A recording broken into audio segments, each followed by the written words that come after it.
Hello, everybody, and welcome to Atheist Sunday School, your one-stop shop for everything Atheist Sunday and school. And boy, do we have a show for you today. We've got 4 psalms. Yeah, it's gonna be a pretty short episode today. We're finishing off the first book of Psalms, I guess, because it's split up into 5 parts. We're finishing up the first part today.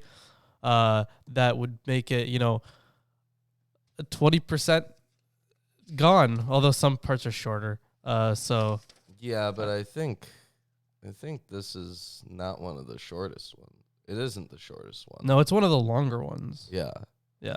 Well, I don't know by Hebrew word count or by English word count. So I'm just kind of looking. Get on that. Yeah, I'll figure that out. Totally. That's gonna be my thing that I figure out. So, 100-point show. 100-point show. Yeah. Let's go. I just took down my question.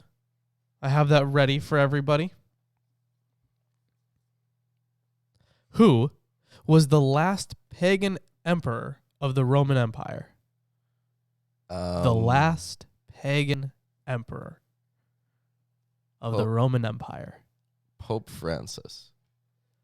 That is all sorts of ridiculous. It is not Pope Francis. Well, Theodosius? they're Rome, right? No. They're Rome. It's not the Roman Empire. They're kind of. It's not the Roman Empire. Did my guess work? Come on. It wasn't Theodosius. But I like my guess. That was a real guess. Yes, thank you. It's also wrong. I know. The answer is Julian. Julian. I'll try to remember that. What kind of pagan next was he? It's like, Roman religion. Oh. Man. But no other gods. It's the Roman religion. Okay. Those gods. Yeah. Just them. Yes. Okay. Anyways, what is your 100-point show question? What card am I holding right now? Now, these cards, to be fair, these cards were picked by you, and they were placed in the books by you. Sure. You should know. What card am I holding right now? I don't know. Is it just vanilla black card? No. Damn. Well, you don't get 100 points. No, I don't. It's Fairgrounds Warden. Okay, I great. don't know if anyone could ever have seen that other than you. I don't know if perhaps, anyone could by have guessed looking. it. Yeah. But, audience, I'm not BSing you. It's Fairgrounds Warden. Thanks. I didn't know either. Fantastic. Well, Lawrence picked them. I mean, I did, but it's not like I'm thinking about these.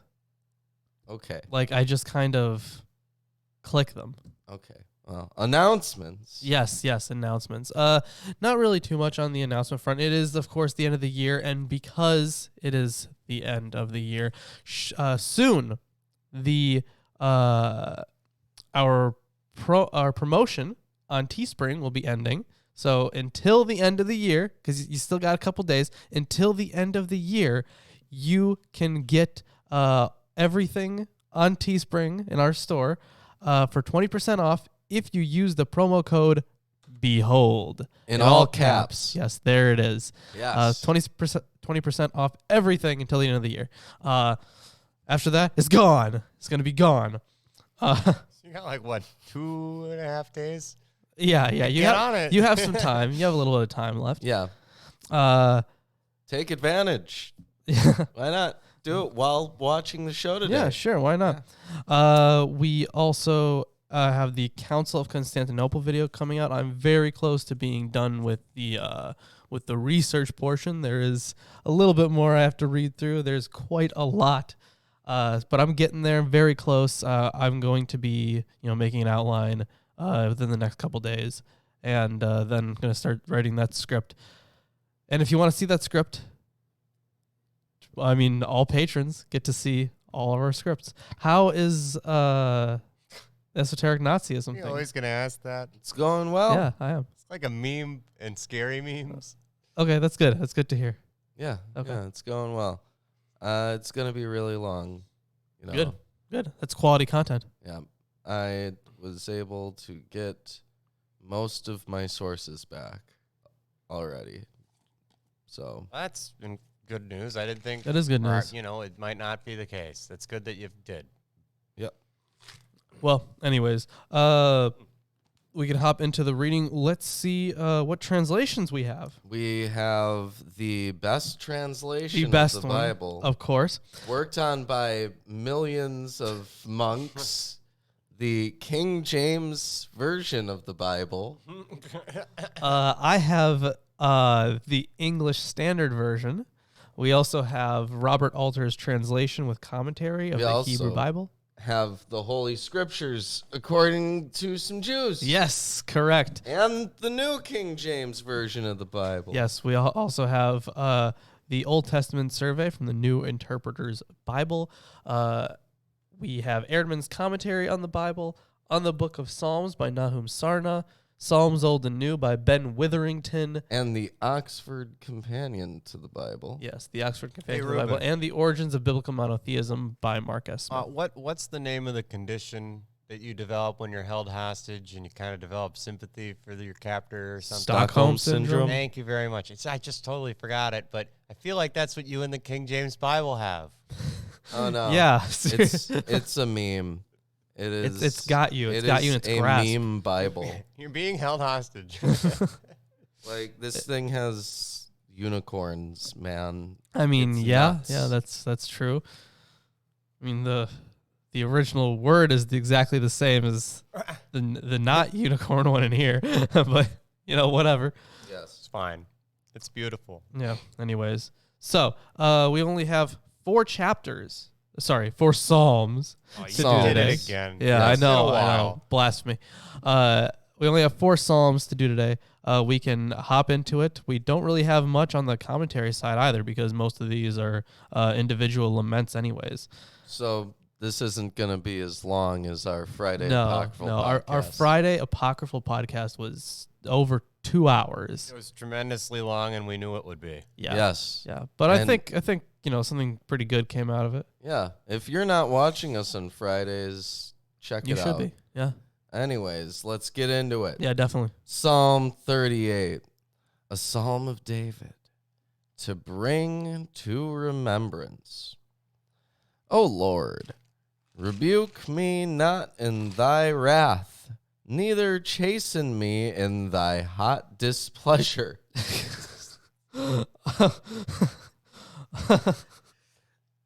O Lord, rebuke me not in your anger, nor discipline me in your wrath. No, I think that makes Okay. way more sense. Let's see what Alter has to say about that one. What does Alter have to say about it? Yeah, Lord, do not rebuke me in your fury, nor chastise me in your wrath. Oh. Well, it's close, It's close, yeah. I guess. For thine arrows stick fast in me, and thy hand presseth me sore. So God has arrows now. Well, I mean, not actual arrows, but, he can do some painful stuff. He can bring pain and destruction upon people and things and whatever, because he's God. So, yeah, I Like guess. he's better at doing that than creating things, and he leaves things to create themselves most of the time. Yes, he is certainly a god of destruction. Well, I mean, yeah, if you read this book, yes, he is in fact a god of destruction. Yeah, but he also creates things. Yeah, so I guess that makes up for all the destruction. I guess. And sometimes he lets people have a good time. Sometimes. Having a good time. Yep. Having a good time. I guess. Oof. There is no soundness in my flesh because of thine anger, neither is there any rest in my bones because of my sin. Just so you know, Chris, we hear that. Yes, Damn, we I'm do. sorry. For mine iniquities are gone over mine head, as a heavy burden, they are too heavy for me. My wounds stink and are corrupt because of my foolishness. Infection. Yeah. Good old infection. I am troubled. And of course, that's the reason he has an infection, because of his foolishness. Yes. Not for any other reason. I guess. It's, because infections are like demons or something, right? Well, I mean, sometimes. I guess. Where was I? That was the end of 6? Yes, it was the middle of 6. I am troubled. I am bowed down greatly. I go mourning all the day long. That's sad. Yes, it is. For my loins are filled with a loathsome disease, and there is no soundness in my flesh. He got an STD. His junk's falling apart. Might explain the stench. Oof. I am feeble and sore broken. I have roared by reason of the disquietness of my heart. Lord, all my desire is before thee, and my groaning is not hid from thee. My heart panteth, my strength faileth me.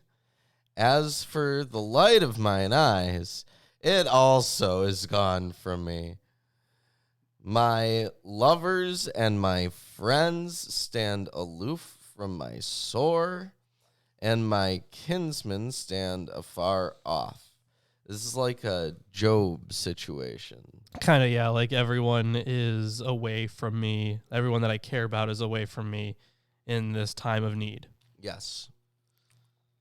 They also that seek after my life lay snares for me, and they that seek my hurt speak mischievous things, and imagine deceits all the day long.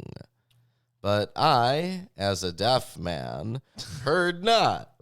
See, yours has, but I, as a deaf man, mine says, but like the deaf, I do not hear. Oh. He's only a simile of death. He's not. Right. He's not actually deaf in here. He's not literally deaf. Yeah. So the speaker has already said he was going blind in his illness. That was verse 11. The light of my eyes too is gone from me. Here, however, he turns an infirmity to advantage. Whether or not he is literally losing his hearing, he is able, in the figurative sense, to turn a deaf ear to his mocking enemies and concentrate all his expectant attention on God. Evidently, the situation evoked in this psalm is roughly analogous to that of Job, as we mentioned, because we're amazing biblical scholars. Yes. The man has suffered some terrible illness, including repellent, I've never even, malodorous, I don't know what that word is, sores visible all over his body. As a result, his friends have kept their distance from him, and others have chosen to revile him. Indeed. Yes, good times were had by all, as mentioned previously. Yep. But I, as a deaf man, heard not, and I was as a dumb man that openeth not his mouth.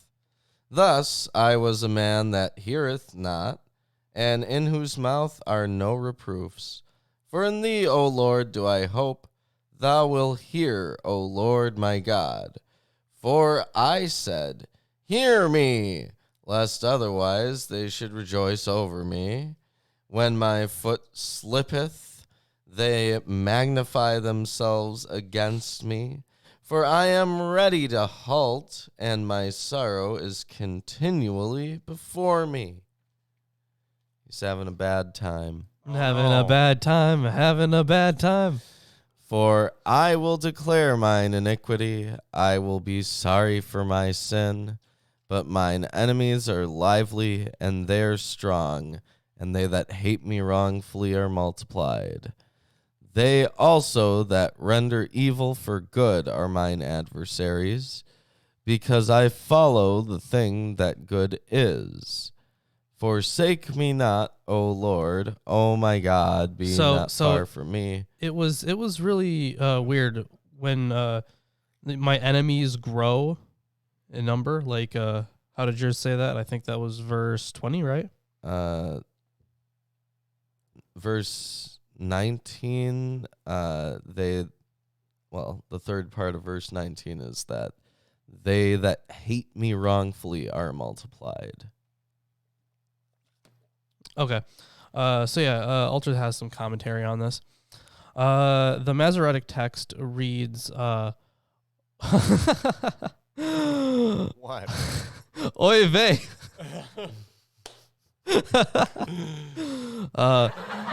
Thank you. One laugh. It's not that funny. Oy vey haim, literally my enemies of life, which some construe as my mortal enemies, though it is not a biblical idiom as it is worded here. A scroll of Psalms found at Qumran reads Oy vey hinam, my wanton enemies, that is, enemies for no good reason, which is nicely idiomatic and makes the parallelism in the two versets here exactly that of 35:19, where Shakir, unprovoked, appears in the first verset and Hinam in the second, rather than the other way around as here. Wow. There's something on the translation there. Wonderful. Incredible. Thank you. Also, in verse 20, they identify God as being the thing that good is, which is strange because, if God creates good and evil, as is said. Right, but they don't like to talk about that part. Oh. So now we're just identifying God with Yeah. People just like to say abstract yes. notion of the good. Yes. People have been doing that for a very long time. Well, it's kind of like a Platonic thing, right? Platonism. Oh, yes. Right? Yes. The form of the good. Yeah. That's God. Yeah. You hear that a lot. And they say, everyone believes in God because everyone believes in good or some shit. I've heard that. That's not from Christian apologists that I hear that. Right. That's from, more of the spiritual kind of wooey people that have this very vague notion of God. Yeah. I believe in Frosted Flakes. They're more than good. They're great. Yeah. Okay, thank you. Well, Jordan never get a Peterson Kellogg's on Christmas tweeted out that Christmas is a holiday about the birth of the Logos. I mean, yeah. Yeah. Yeah. So that's his ooey gooey notion of No. God. It that would be, that would be because they believe that Jesus was the Logos, the Word incarnate. So he's not wrong there. There's several levels of abstraction that you have to go through. Yes, but that's the conclusion that you come to. That's That the Logos was, born of a woman and stuff. oh. I mean, there are plenty of plenty of different Christologies, but yeah. Yeah. Is that accurate, Lawrence? Yes. Is it the correct Christology? I no, I don't know. How do you want me to answer that? Oof. Hey, would you like a loaded The question? correct Christology. Yeah. I'm handing you a loaded question. I'll take it. Oof. It explodes. Yeah. That's Sorry, Lawrence. Okay. I follow the thing that good is. Forsake me not, O Lord, O my God, be not far from me. Make haste to help me, O Lord, my salvation.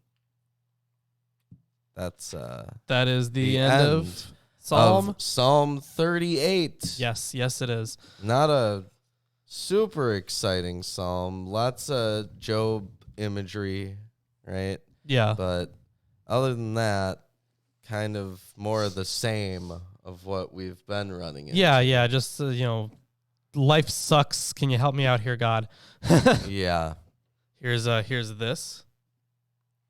Actually, you won't even need it. I'll just leave it don't here. even You need won't it. even need it. Take that Yeah, one. I'll You won't take even need this it. one. We'll use it for the next for the next psalm. Yeah.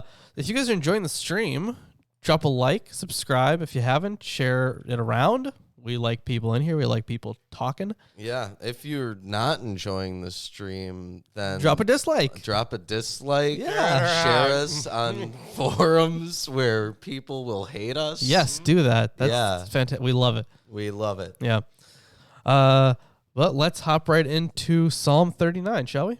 Yes. All right. To the choir master, to Jeduthun, a psalm of David. The name appears among the list of Levite choristers in 1 Chronicles 16:41. It is not entirely certain, however, that this is a proper name here. Some interpreters have conjectured that it might be a musical term. It would make sense if it were a proper name. Yes. Yeah. I said, I will guard my ways, that I may not sin with my tongue. I will guard my mouth with a muzzle, so long as the wicked are in my presence. So, I guess, kind of in the same sense as Esther. Like with the wicked in their presence, they try to, until the time is right, kind of thing. Mm-hmm. They're just kind of living with them. I was mute and silent. I held my peace to no avail, and my distress grew worse. My heart became hot within me. As I mused, the fire burned. Then I spoke with my tongue, as long as it wasn't a sin. So in verse 3, what does yours say again? Well, I guess with the Hebrew one, it would be I was mute and silent, right? Yeah, right after that. I held my peace to no avail, and my distress grew worse. Oh, so this is different. It says, I kept still, deprived of good, and my pain was grievous. And Alter says the Hebrew is mitov, literally from good, and the translation risks the assumption that the initial mem is a mem of deprivation. A mem of deprivation. A mem of deprivation. What's a mem? Is it a It's meme? a letter. A letter. Oh, Yeah, learn Which learn letter? Hebrew, bitch. is it the letter A? It's mem. Apparently, we can have mems of deprivation. I didn't know that was possible, but thank you. Just, oof. Now, if I ever want to deprive somebody, I'll just add a mem. Yeah. Okay. And yeah, as I mused, the fire burned. Then I spoke with my tongue. Oh Lord, make me know my end, and what is the measure of my days. Let me know how fleeting I am. Behold! Behold. Old? Wow. Mine says, wow. look. Oh, it's one of those. You have made my days a few handbreadths, and my lifetime is as nothing before you. Surely all mankind stands as a mere breath. Selah. So he's asking God to know when he's going to die, right? Let me know the measure of my days. Yes, make me known my end and what is the measure of my days. Yes. So he already knows that he's fleeting, and he obviously knows that he's like, he's a speck of dust. He's, a blink in the timeline of being like God, but he still wants to know. Yes. So we can assume, some kind of determinism here, right? Well, some kind. And he definitely assumes that God both has this knowledge and can provide it. Yes. So if he has the knowledge, then I would think it is determined. Yes, Yeah. likely. Yeah. Either that I knew that. or God knows all possible things. Okay. Yeah, that's an option, I guess. Surely a man goes about as a shadow. Surely for nothing they are in turmoil. Man heaps up wealth and does not know who will gather. Do you have any commentary on that? What verse is that exactly? Well, for you, I think it would be 7. Yeah, surely a man goes about as a shadow. Surely for nothing they are in turmoil. In but shadow a man goes about, mere breath he murmurs. He stores and knows not who will gather. It says, this is an especially Ecclesiastian note.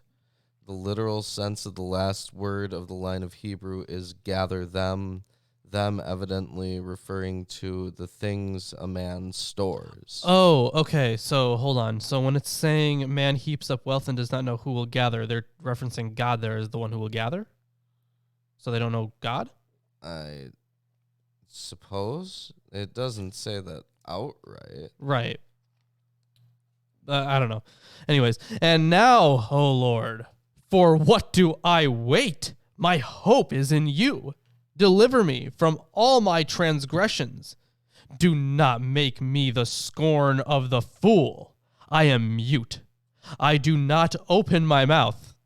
Okay, first of all, he's already doing that this whole time. He's been saying it. He's been saying it this whole time. Yes. Yeah, so anyways, I am mute. I do not open my mouth, for it is you who have done it. There we go. It was you. You opened my mouth. I'm a puppet. Thanks. Remove your stroke from me. I am spent by the hostility of your hand. Oh, no. It sounds like God is giving him a hand job. Yeah. That's horrible.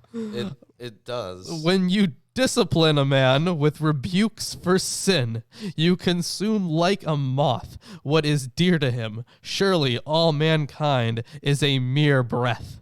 So, picks up the same kind of thing as before. Yes. Yeah. Hear my prayer, O Lord. And you didn't have a Salah? didn't I say Salah? No. Oh, Salah. I think Salah. you're muted. Yeah, I'm muted. You skipped that part that we had mentioned earlier, which is just like a at the end of any Canadian statement question. Oh, okay. Yeah, it's not totally necessary, but you skipped that You not can. totally necessary part. I suppose so.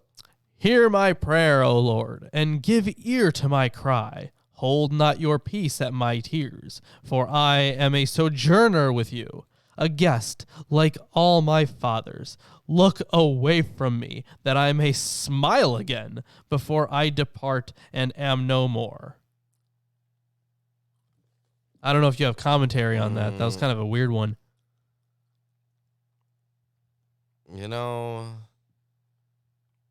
The 13 in mine was, hear my prayer, O Lord, to my cry hearken, to my tears be not deaf, for I am a sojourner with you, a new settler like all my fathers. And it says, this line is a striking instance of the so-called breakup pattern, in which a hendiadys, sojourner and settler, meaning resident alien, is split up with each of the component terms set into one of the two parallel versets. The procedure becomes a way of doubling and emphasizing the term for resident alien, thus underscoring the idea of transience associated with it. New has been added to settler, toshav, in the translation to convey the notion of impermanence clearly implied in the Hebrew idiom. I thought that was interesting. And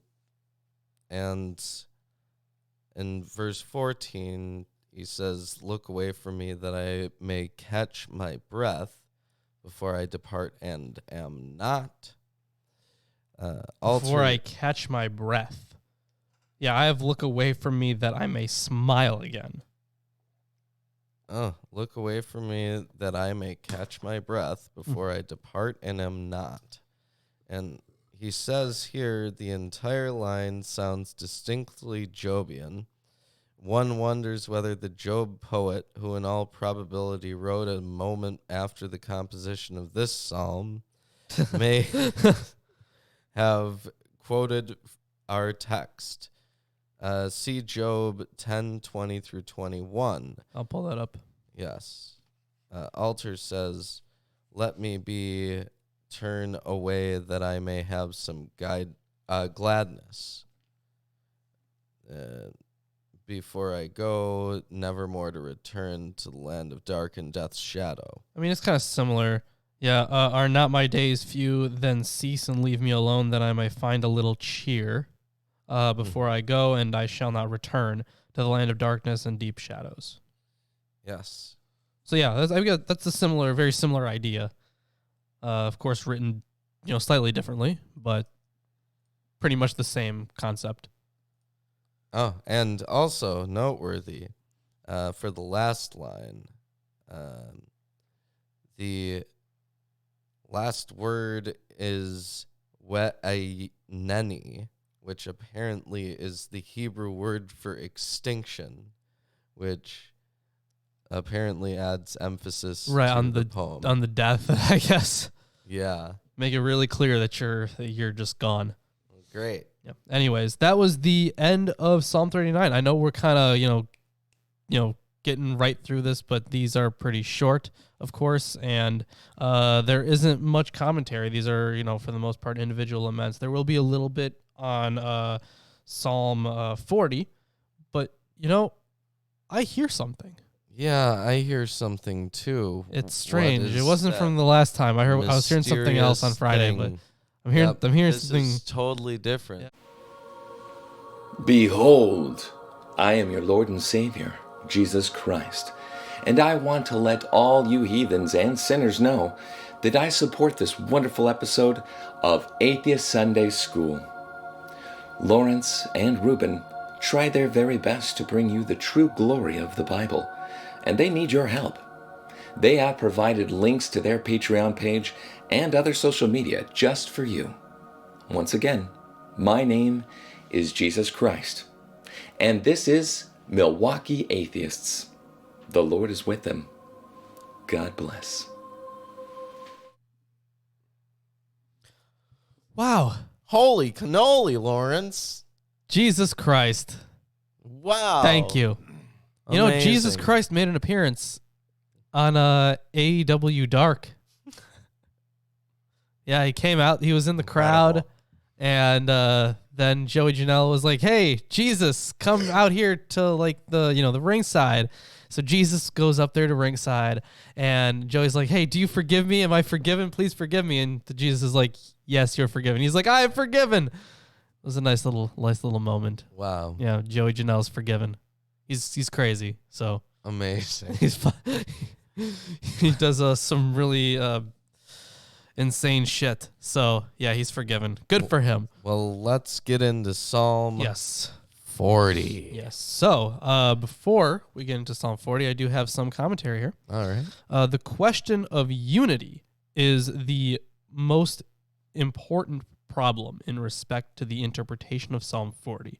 Most commentators regard it as a composite psalm, consisting of two originally independent psalms, namely verses 1 through 10 and verses 11 through 17, although some commentators take the position that the division should be between verses 1 through 11 and verses 12 through 17.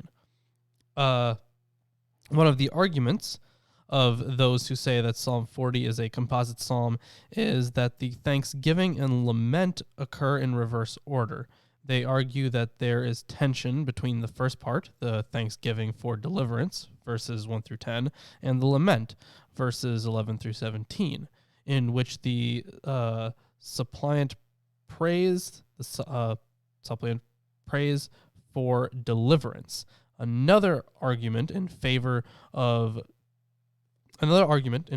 two originally separate psalms is that verses 13 through 17 are a duplicate with small variations of Psalm 70, without denying the state, nevertheless, I totally missed a line. Without denying the composite character of Psalm 40, the psalm in its present state nevertheless forms a cohesive and meaningful unit.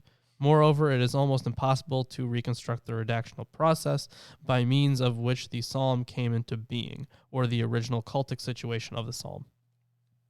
Wonderful. Well, this is a psalm to the chief musician, a psalm of David. Man, David making a lot of appearances. Yeah, You know how many? Do we have a count? a lot. There is a count, but I don't know it off the top of my head. Darn. Learn it. I waited patiently for the Lord, and he inclined unto me and heard my cry. He brought me up also out of a horrible pit, out of the miry clay, and set my feet upon a rock and established my goings. So a little bit that Alter has on this that kind of, is a continuation of, what Erdman's had. So generally, this psalm is a hybrid. These opening words signaling a prayer already answered are the gesture of a thanksgiving psalm. Verses 13 through 18 are the urgent. Of course, since this is the Hebrew, it's going to differ from the other versing that Erdman's had. So verses 13 through 18 are the urgent plea of a psalm of supplication. In verses 7 through 11, the speaker assumes a stance resembling that of the prophets. Indeed, the idea is that God wants not sacrifices but truth and adherence to his teaching, verses 7 and 8, is reminiscent of certain famous passages in Isaiah and Micah. Okay, well, we haven't read We haven't. that But yet. we'll get there. We'll get there. And he hath put a new song in my mouth, even praise unto our God. Many shall see it and fear, and shall trust in the Lord. So, terrorism? Not quite, but it's more like emotional terrorism. Trauma. Yeah. Normal trauma. Oof. Yeah, normal trauma. Blessed is that man that maketh the Lord his trust, and respecteth not the proud, nor such as turn aside to lies. Many, O Lord my God, are Whoa, so this is very different. So happy the man who puts in the Lord his trust and does not turn to the sea monster gods and to false idols. So Alter's got a good bit of comment. What? That is very much different from yours, Yes, right? it is. Yeah, so that's Alter's. Let's check the English Standard Version. So which one is that? That's verse 6? No, verse 5. It's verse 4 in this. Okay, I see it. Blessed is the man who makes the Lord his trust, who does not turn to the proud, to those who go astray after a lie. So let's talk about the sea monster gods for a bit, because that's very interesting. Like Leviathan? Like Leviathan. Ooh. The noun Rahav, here in plural form, is one of the designations of the primordial sea beast of Canaanite mythology. Interesting. Okay. So, and then, he has a note here on false idols. The noun here, sate, is anomalous, and the common claim that it means those who turn to falsehood rests on scant philological evidence. This translation strictly on the basis of the poetic parallel with Rehavim, sea monster gods, conjectures that the reference is to false gods or idols, which I suppose makes sense. Yes. So I that was very interesting. Sea monster gods. Yeah. Well, it's better than in the King James Version. Yeah, definitely. Many, O Lord my God, are thy wonderful works which thou hast done, and my thoughts which are to usward, they cannot be reckoned up in order unto thee, if I would declare and speak of them. They are more than can be numbered. Yeah, so that's about the wonders, right? The wonders that can't be numbered, I guess. Yes, the wonderful works. Yeah. And thy thoughts that are to usward. Yeah, and your plans for us. Narcissism? None can match you. I would tell and I would speak. They are too numerous to recount. And yeah, he's got absolutely no commentary on this one. Although what's interesting is in Erdman's, they suggest that those deeds are a reference to the Exodus from Egypt, and I was like, I don't know about that, dude. Like, it seems like it could be a lot of stuff. So, but I don't know. Apparently, actually, I don't know who wrote this specific commentary, but at least according to Erdman's, it is probably a reference to the Exodus, and I doubt that. This does not sound like an Exodus thing for me. It doesn't sound like an Exodus thing to me either. All right, well, let's continue, Yep. I guess. Sacrifice and offering thou didst not desire. Mine ears hast thou opened. Burnt offering and sin offering hast thou not required. Then said I, Lo, I come. In the volume of the book it is written of me. I delight to do thy will, O my God. Yea, thy law is within my heart. So this book, then did I think, look, I come with the scroll of the book written for me to do what pleases you, my God. So some claim that the book is the book of the Torah, which spells out what God requires of man. It is equally possible, however, that this scroll of the book is a kind of personal prophetic emblem, a miniature version of how God dictates his will to the speaker. I guess. Woo. But I don't know. he doesn't require offerings anymore. Well, it's not really about the what is being offered, as it is how you're offering, how you're sacrificing. Yeah. I guess. This explains Lent. Thank you, sea monster gods.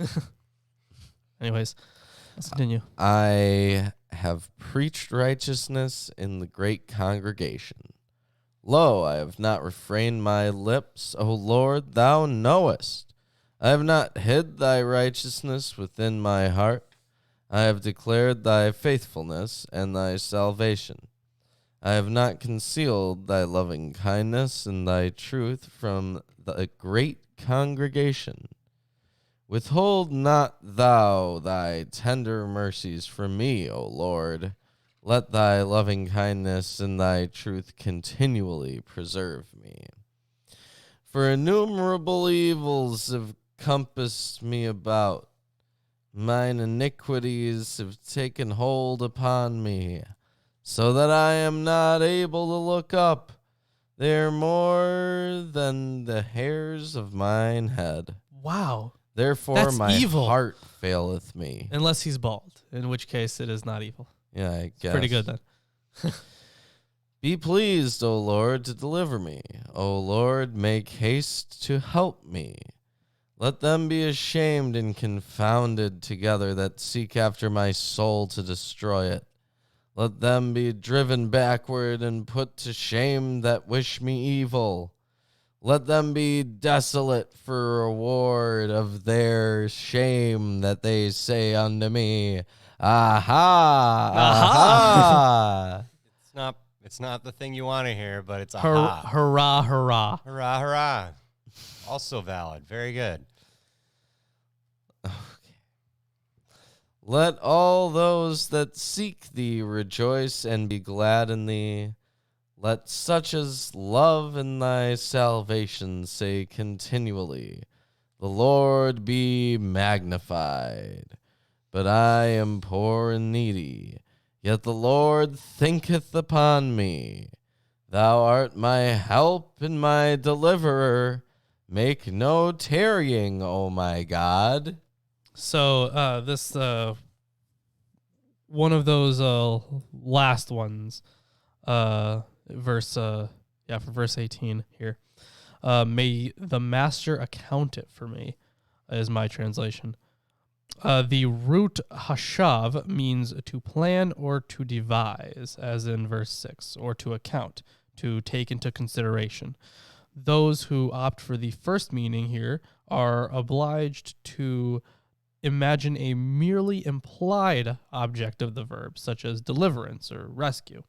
Without such strain, one can understand this clause logically consequent to the preceding clause to mean, may God take into account my desperate plight of neediness and hasten to my rescue, which I think makes a bit more sense. Anyways, that is the end of Psalm 40. If you're enjoying the stream so far, Drop a like, drop a like, dislike if you're not enjoying it.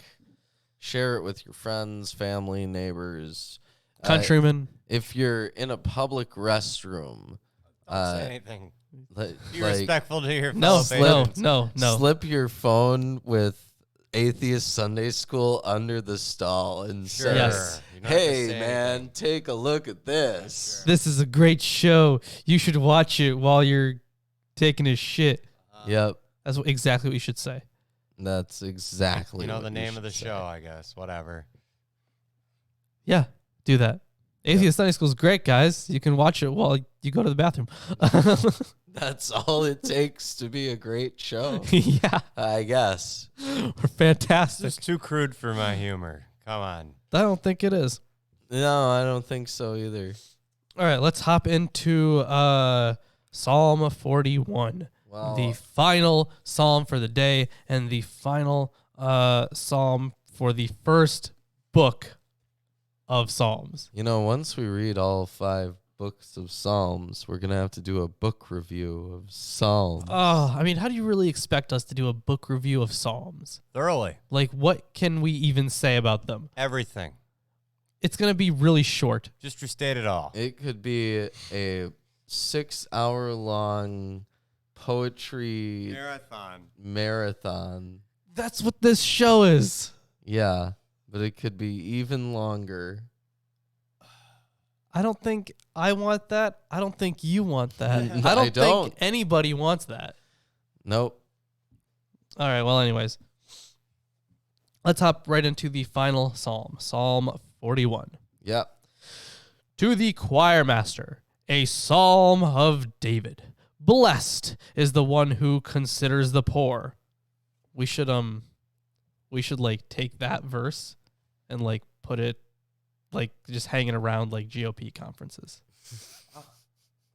The verb maskil, which more commonly refers to understanding, also can mean to look or see, as see idiomatically in many languages can mean to understand. The frequent verb in Rabbinic and modern Hebrew, histakel, to look, is derived from the same root. Alters says, happy who looks to the poor. Apparently it means to understand. Well, that's a step up. That's Yes. better than nothing. In the day, Acknowledge them. Thanks. in the day of trouble, the Lord delivers him. The Lord protects him and keeps him alive. He is called blessed in the land. You do not give him up for the will of his enemies. The Lord sustains him So on his sick bed. for the will of his enemies, Alter says, and do not deliver him to his enemy's maw.